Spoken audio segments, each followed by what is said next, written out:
दोस्तों, आज मैं आप लोग के लिए यह कहानी लेकर आई हूँ जिसे यह पढ़कर इमोशनल हो जाओगे और आपकी आंखों में आंसू आ जाएंगे। मैंने खुद कहानी को पढ़ा और मेरे आंखों में आंसू आ गया, इसलिए मैं यह कहानी आप सबके सामने रखना चाहती हूँ जिससे किसी के माता पिता को अपने बेटे की वजह से लाचार ना होना पड़े। दोस्तों, यह कहानी है रायपुर गांव की है जिसमें विजय नाम का एक लड़का रहा करता था। बचपन से ही पढ़ाई में होशियार विजय अपने मम्मी पापा की आखिरी उम्मीद था। विजय के दादा ने अपने समय में बहुत कर्ज ले लिया था जिसको चुकाने में पापा की पूरी जिंदगी मजदूरी में निकल गई। उनके पास थोड़ी सी जमीन थी जिससे उनका गुजरा हो रहा था। पापा की तबीयत मजदूरी करने से खराब रहती थी, पर पापा विजय को इस बात का एहसास नहीं होने देते थे। विजय को पढ़ाई में इतना होशियार देखकर उसके मम्मी पापा ने हर वह काम किया जिससे वह विजय को पढ़ा पाए। विजय की कॉलेज की पढ़ाई खत्म हो गई थी और वह एक छोटी सी नौकरी करने लगा जिससे उसका खर्चा निकल जाता और साथ में वह कलेक्टर बनने की तैयारी भी कर रहा था।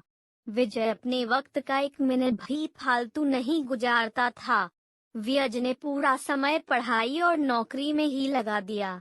विजय के पापा को यह पता था कि वह कलेक्टर बनना चाहता है, इसलिए घर की हालत बहुत ज्यादा खराब होने पर भी उन्होंने विजय से कभी इस बात का जिक्र नहीं किया और न ही उसको अच्छी नौकरी करने के लिए कहा। लगातार 2 साल तक विजय पास नहीं हो पाया। उसके बाद भी उसके पिता ने अपना घर और जमीन गिरवी रखकर विजय को आईएएस की कोचिंग ज्वाइन करवाई और उसकी नौकरी भी छुड़वा दी और केवल पढ़ाई करने को कहा। विजय के पापा हमेशा उससे कहा करते, बेटा खेत और घर दोबारा आ जाएंगे पर कलेक्टर दोबारा नहीं बन सकते। डंडा। आज पूरे साल पढ़ाई करने के बाद विजय का रिजल्ट आ गया जिसमें वह अच्छे नंबरों से निकल गया था। आज उसके पिता से ज्यादा खुश कोई नहीं था। ऐसा लग रहा था जैसे विजय का सपना पूरा होने वाला है, पर भगवान को कुछ और ही मंजूर था। पूरी रात ऐसे रोई कि आवाज भी न निकले और सुबह विजय जब इंटरव्यू देने जाने लगा तब माँ और पापा के आशीर्वाद के लिए उसने माँ को कॉल किया। माँ ने पूरी हिम्मत लगा दी अपना सच छुपाने के लिए और विजय को आशीर्वाद दिया। और जब विजय ने पापा से बात करने को कहा तो माँ बोली, पापा अब तुमसे बात नहीं करेंगे, वह कलेक्टर से बात करेंगे। इतनी बात करके माँ ने फोन रख दिया।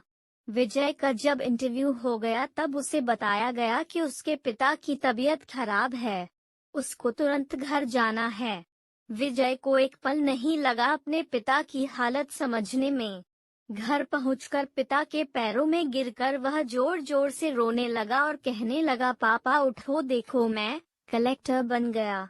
आज उसके पिता को वह खुशी मिली थी जिसका उनको वर्षों से इंतजार था, पर आज वह इस दुनिया में नहीं थे। भगवान विजय के पिता की जिंदगी में सुख लिखना ही भूल गए थे। पहले वह अपने पिता के कर्ज में जिंदगी भर मजदूरी करते रहे और फिर बेटे के सपनों में फिर घर और जमीन गिरवी रखनी पड़ी।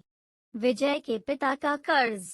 वह जिंदगी में कर्ज लेकर आए और कर्ज लेकर चले गए।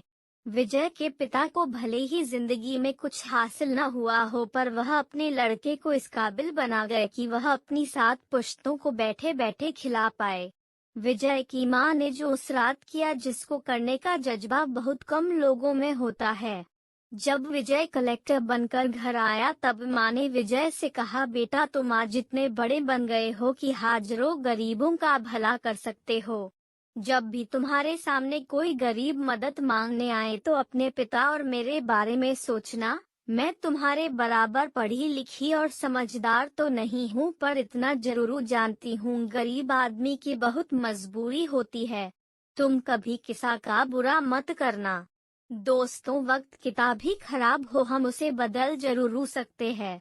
माँ और बाप के एहसानों को हम कभी नहीं उतार सकते हैं, पर हम अपने कर्मों से उनकी इच्छा जरूर पूरी कर सकते हैं।